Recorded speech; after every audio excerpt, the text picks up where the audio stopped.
budget ng Pilipinas ay hawak lang ng dalawang tao. Hawak lang siya ni Congressman Zaldico at ni Congressman Martin Romualdez. Yan ang katotohanan. Halimbawa ko dito, medyo mahaba ito, kaya pagpasensyahan mo. Ang halimbawa ko dito, sa DepEd muna tayo. Sa Department of Education, noong taong 2023, merong 5 billion na inapprove para sa classroom construction. Nagulat ako kasi merong mga lumapit na miyembro ng House na humihingi. Hinihingi nila yung 5 billion, parte ng 5 billion na budget. Wala kasi akong experience sa ganyan.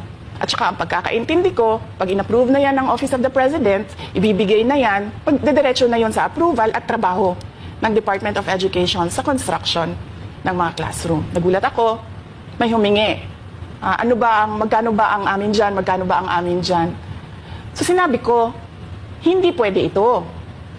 Kasi, ang mangyayari nito, hindi magagawa ng Department of Education ang trabaho namin na mag-construct ng classroom ayon sa classroom backlog at sa prioritization base sa backlog at sa classroom construction.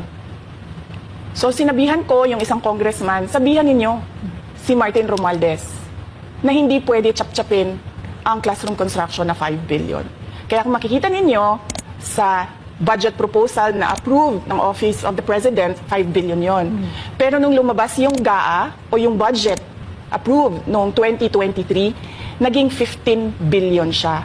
Dahil hindi nga ako pumayag na kunin yung 5 billion, dinagdagan nila ng 10 billion yung classroom construction ng Department of Education. Yung 10 billion na yon, hindi kontrolado ng Department of Education. Controlled yon ni Congressman Zaldico at Congressman Martin Romualdez. Hindi ko na kailangan ng corroborative witness dito dahil makikita niyo yon sa papel. Makikita ng taong bayan yon sa papel. NEP, 5 billion, lumabas ang budget approved, 15 billion. So maiintindihan niyo, di ba? Bakit pa tayo magbo-budget hearing para sa Office of the Vice President? 2 tao lang naman ang nasusunod sa budget ng bayan natin. Halimbawa, taong 2024, kung makikita nyo, ang approved na budget ng Office of the President para sa classroom construction ay 19 billion. Noong lumabas na ang House version ng Appropriations Bill, ay naging 24 billion ito. So, approved 19 billion, paglabas sa House, naging 20